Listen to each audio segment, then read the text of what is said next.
The track record, the experience, the mentoring, the networks, all of that's here. If you've got a hot idea and you're thinking like, where's the right place to start it? I think this is the right place to start.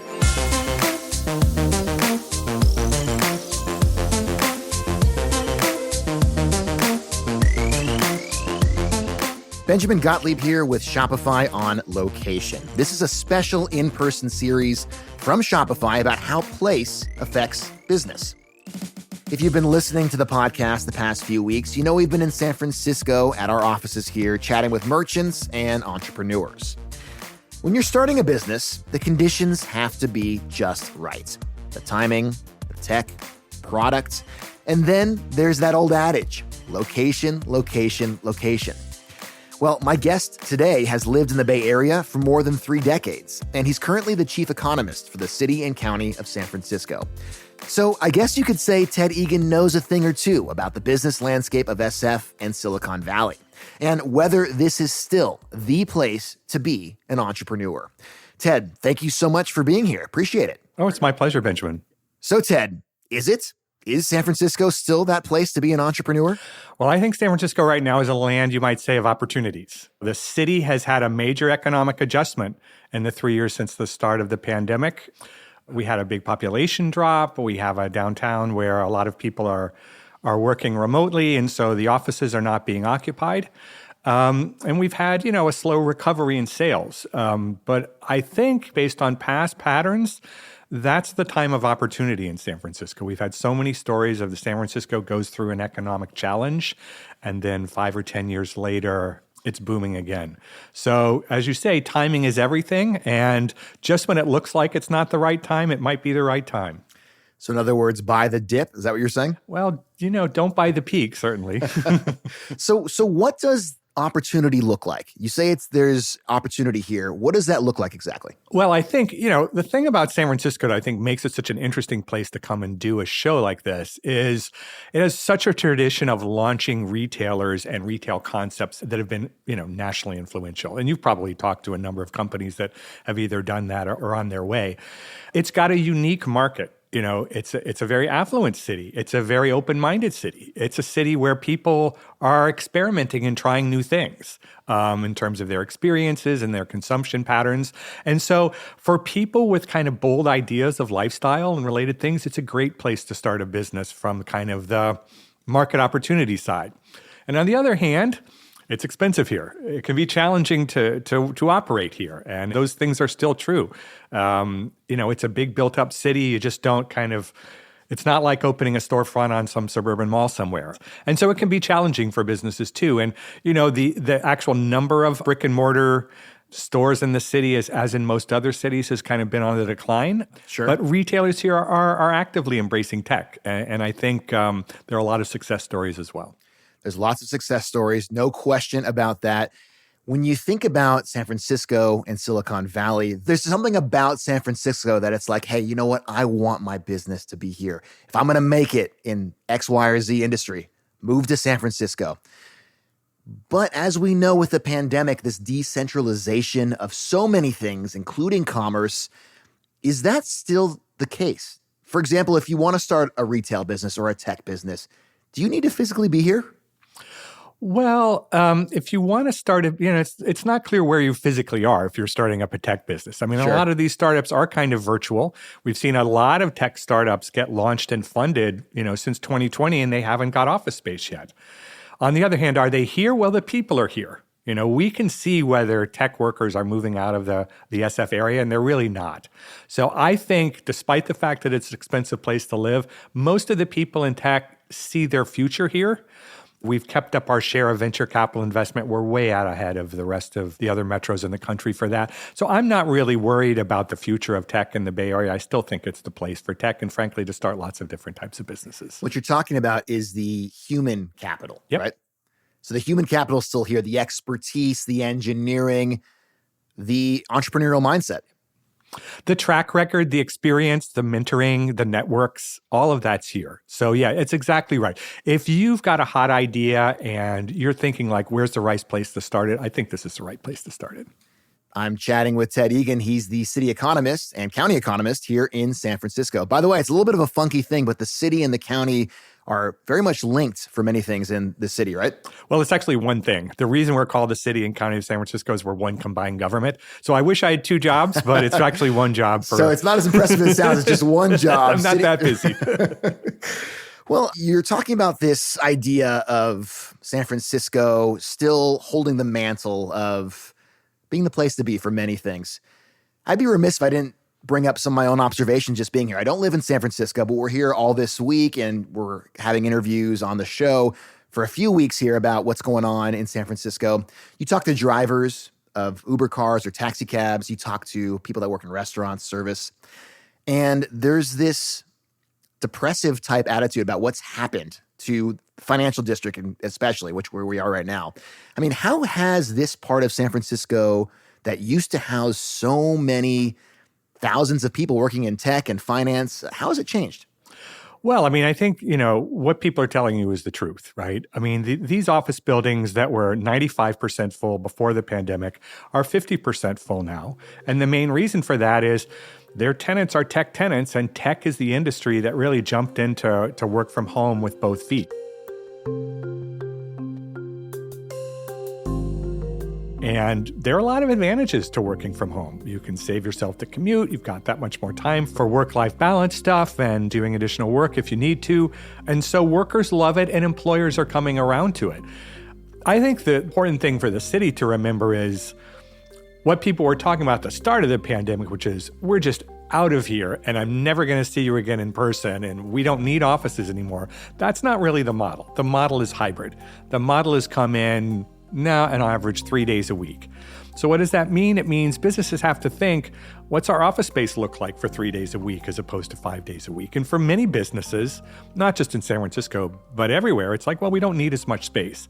And so the market has to adjust to that, and the market's been slow to adjust. But I think that that's the main thing that's going on, and it will take time. It's a lot, tech is a lot of the office market in San Francisco. And kind of as a group, they said, we used to think we need a lot of space. Now we don't need so much. And so kind of the office world is kind of looking around for the next opportunity. They're looking for the next opportunity. What does that mean from a city and county perspective for San Francisco? Well, it means the things that you're talking about the Uber drivers or the transit riders or the city tax collections, small business serving lunch and stuff like that. They're kind of in a holding pattern until the office market sorts itself out and find new tenants or new uses for these buildings. And it's been 3 years. It's going to be a while, I think, before we get there. But as we were talking about before, I think the fundamentals of the region are still very strong. The things that made the Bay Area very successful and affluent and attractive to people are still there. And so I'm optimistic for the long term. I was going to say, you sound optimistic.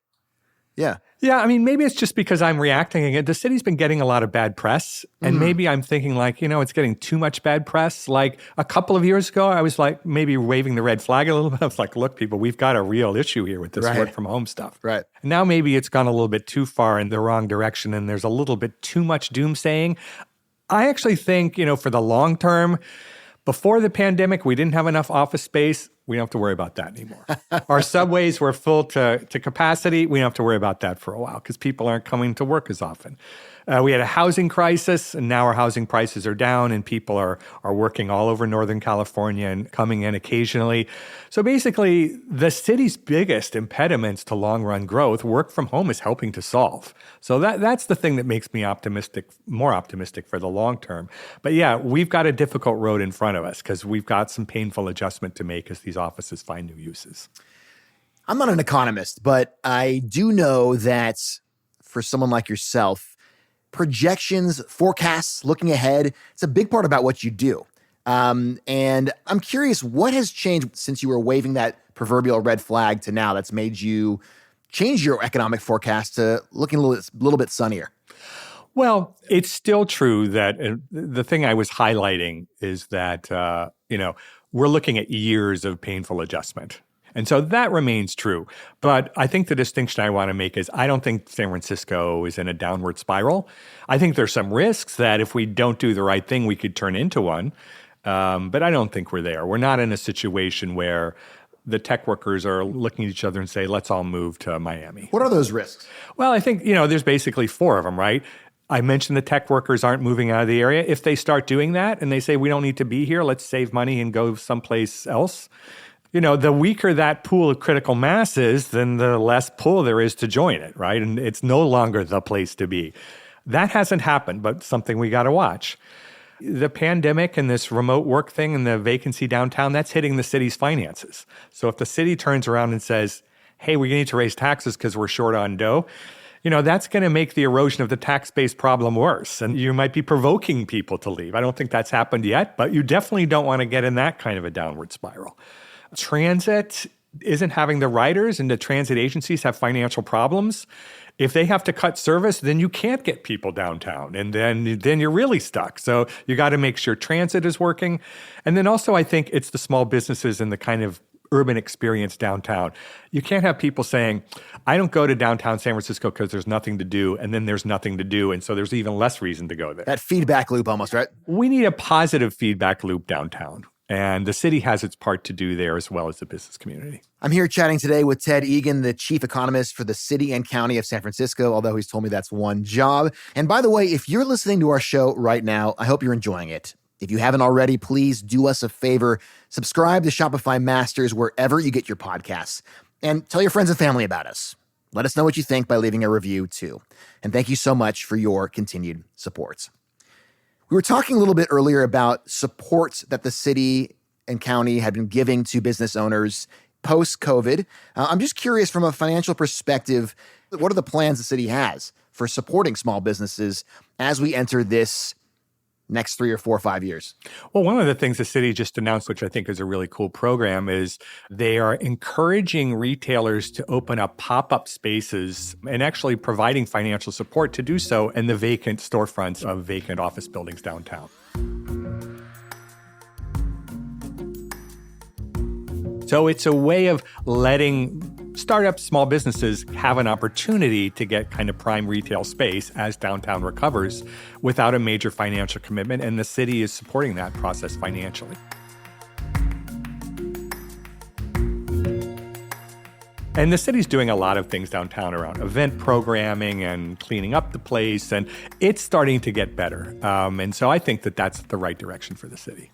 I'm glad you brought that up, cleaning up the place, because that is a broad statement for what I would imagine would be some of the societal ills that are plaguing not just San Francisco, but cities all across the country and, frankly, the world. Rise in crime, rise in unhoused people.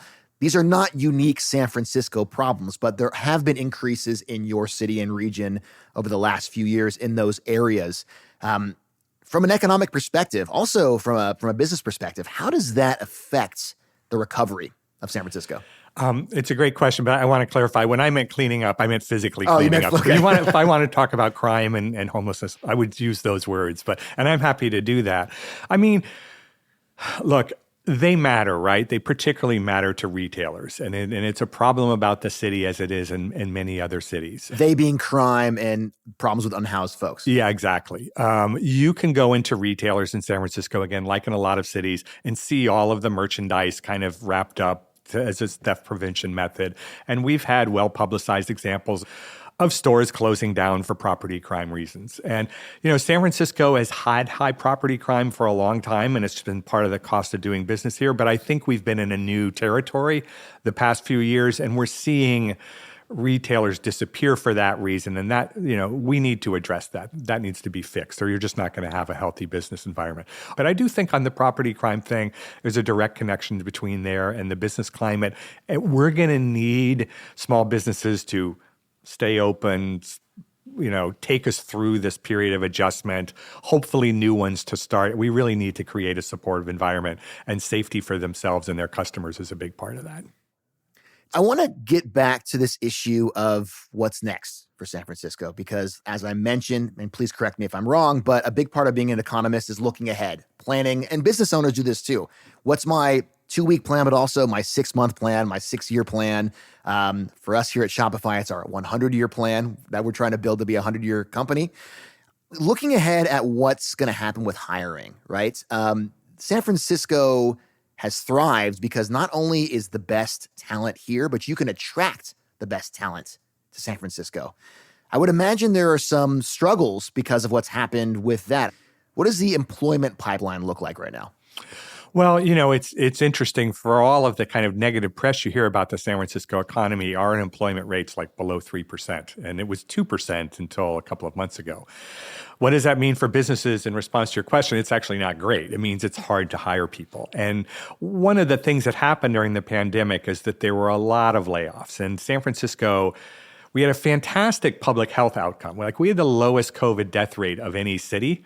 But one of the ways we got there was, strict rules, and also extremely cautious people. Like, people in San Francisco stayed home and shopped online, or just, socialized in their houses way past the time that the public health department was kind of mandating. I mean, they just didn't want to get sick. And so that meant that retail, restaurants, a lot of small businesses had a very hard time with customers and laid folks off, and people left. It's an expensive city to not have a job. So the upshot of that is, like, more than half of the food service workers who were living in San Francisco in 2019 were not doing that job in the city in 2021. And wages that the restaurants have had to pay have been really, really high as they're trying to get people. We're talking about, young adults in their 20s who may have flocked to San Francisco during the boom times. Sure. And were quick to leave, when things turned down. We need those people back. And the businesses that you're talking about need to get them back. They're not just going to provide labor, but they're going to provide, business, customer opportunities. That's always been a big part of what makes San Francisco fun, is the all ages that are enjoying living here. So that's something that's got to recover. And that's going to be a help for the labor supply issues for businesses too. But again, it's a time of opportunity. It's time to take a risk on San Francisco. Time of opportunity, take a risk on San Francisco. I think if you were a betting person looking at the history, you wouldn't bet against this city. Yeah. And again, with the publicity, I would say the reputation is not great. But yeah, you look at the history, you look at how many times the city has been written off and bounced back. I mean, I actually think what we're going through now is kind of minor compared to, like, the collapse of the internet sector in 2000, or, the problems the city had in past times. So, yeah, I think there's a risk there, but it's not as big of a risk as it's been in the past. If I could drill in on one issue you brought up earlier, which is the tax revenue for the city. I'm sure you're thinking a lot about this, especially sales tax from selling food, but also just taxes from these office buildings being empty and how that affects the bottom line of the city. Is that an actual real problem, or is this a perceived issue?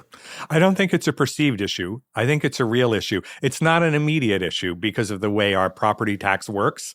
It's going to take a long time for us to feel it, but it's kind of like that iceberg that's a mile away that you can't miss.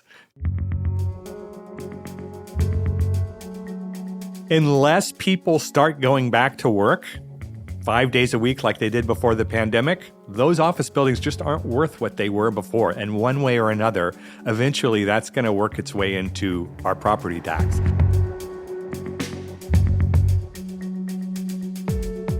Now, that's 18% of our property tax from offices. We also get a lot from housing. But the reality is, a lot of the reason San Francisco housing was so expensive is you had to live in San Francisco to access these great San Francisco jobs. Sure. Yeah. And in a world of remote work, you don't have to live in San Francisco. And so our housing market's been pretty soft, while the rest of the country, the housing market's been on fire. So we may also see weakness from property tax from housing. From a running the government point of view, it's good that you have that kind of runway and you can sort of get used to the idea that maybe the next 10 years aren't going to be quite as lucrative as the last 10 years, but it's definitely a real issue for us. And so does that mean a reimagination of what some of these buildings look like? Right now, we're in an office building in the financial district, but, this building, I would imagine, is not full right now. I mean, what do you think? Well, there's going to be an adjustment in rents that hasn't really happened yet, and then we'll see what happens. San Francisco office rents have grown a lot faster over the last 25 years than offices in a lot of other places. And many businesses and industries across the Bay Area were kind of priced out of San Francisco. And if rents come down, we may wind up with a more diverse set of businesses occupying these offices. If they come down a lot and they just can't find tenants, then people will start to say, what else can we do with these buildings? You know, some of them may get turned into housing. The housing market is still depressed, though, and so developers are saying, until I see the housing demand, I really don't want to pay top dollar for an office building. So we're not seeing that yet. But again, this is going to take years to unfold. And so that's a long way of not answering your question. But part of being an economist is not answering questions you don't know the answer to. Well, and you were telling me when you walked in, you've been doing a lot of press recently for obvious reasons, not just because of the large number of tech layoffs we've seen, but there's also a little bit of a bank issue that's been, let's just say, close to a number of the employers in San Francisco. I'm just curious what that was like for you as the city and county economist here in San Francisco when we found out that one of the largest banks in the country was going under. And just to put a fine point on this, we're talking about Silicon Valley Bank for our listeners. Yeah, it was a crazy few days, right? Because on Monday, no one would have expected it. On Friday, it was awful news. And then on Monday, depositors are protected, nothing to worry about. So that was, going 360 on that particular issue. You're particularly worried because they had a lot of depositors' money, and those depositors are tech startups. So it's great that that was protected, and that, from the standpoint of the regional economy, that those businesses just didn't lose the cash. Now, lending conditions are going to change for startups in the future, and I'm not the banking expert to say whether that's good or bad. But how might they change? Well, Silicon Valley Bank was giving loans to startups that weren't profitable. Maybe your average bank wouldn't have done that. And maybe banking in the future won't act that way. Did Silicon Valley hinge on getting cheap loans backed by venture capital investment? I don't think so. I think it runs on innovation. And yes, easy money is nice, but it's not a must-have, for the tech ecosystem. So I'm glad that, the tech layoffs weren't exacerbated by people suddenly losing their money. But I think, again, the underlying strength, as we were saying before, of the Bay Area is the human capital, not the financial capital. If you have the human capital, the financial capital will find it. And so I'm not super worried about the banks at this moment. But again, it's only Wednesday, so who knows what's going on. It's only Wednesday, and this episode, of course, is going to be airing in a few weeks. Who knows what'll happen by then? So it's hard to predict. But that in and of itself must be an uncomfortable position to be an economist, right? I mean, to be an economist is to look at data, to look at what's in front of you and say, we can forecast X, Y, and Z, but things seem somewhat volatile right now. Well, there's economics and there's news, and they overlap, but they're definitely not the same thing, And so when you watch financial news every day, some of the time they're talking to economists, and some of the time the economists can say this is what the big trend is, but a lot of the time it's driven by events, and the economist is just as much a spectator as everyone else. Ted, you mentioned the tech layoffs, and I just want to cover that quickly. What has that meant for San Francisco? Have we seen folks that have lost their jobs here? Are they staying? You were talking earlier about retail folks, service industry folks moving out of San Francisco, but the tech workers that have lost their jobs from maybe the COVID hiring boom, are they sticking around? It's a great question, and it's too soon for us to know because the tech layoffs really started in earnest in the second half of last year. And we just, the government data we rely on isn't that timely. I would say, though, about the tech layoffs, we've lost about 5% of our tech employment just since January or December, I guess it is. So that's pretty sudden correction, but we still have a lot more tech employment in San Francisco than we did even at the start of the pandemic. So, people think when the offices are vacant that tech has left San Francisco, but it really hasn't. They hired a lot of people in the city, and now they are, I think, right-sizing. There's a little evidence the layoffs may be easing and the job listings are ticking up, and the worst may be behind us. But regardless of whether that happens, at least until now, we've lost only a fraction of the jobs we've gained since the start of the pandemic in tech. So things relatively healthy, you would say, by your estimation, in tech. There has been a lot of news about how San Francisco has dealt with some of these recent financial pressures. What is, in your mind, the economic story about the Bay Area that we're not talking about? Well, I actually think it has more to do with small businesses. Again, I think the fundamentals of tech are fine. And tech, powers the office sector, and that's 80% of our economy. So that's a big part of the story. But, the fact that you've seen the small business workforce in large part move away, personal services and retail, it's very difficult to operate these businesses. We need businesses like that to make San Francisco both a balanced economy, but also to provide the essential services that make San Francisco an attractive place to live. I don't think anybody wants to live in a San Francisco where tech is fine, but there's no place to eat and there's nothing to do. Like, that's not the city we want. But if we don't want that, we have to ask ourselves, what are we going to do, to have that not happen? Like, what are we really going to do? And so that's kind of what I worry about more. It's the businesses that employ people who are not super educated but provide essential services. On that same note, then, what is your pitch to folks listening, small business owners who are maybe thinking about the Bay Area as a place to set up shop? What would you say to them, since you have their ear, about why they should come to San Francisco?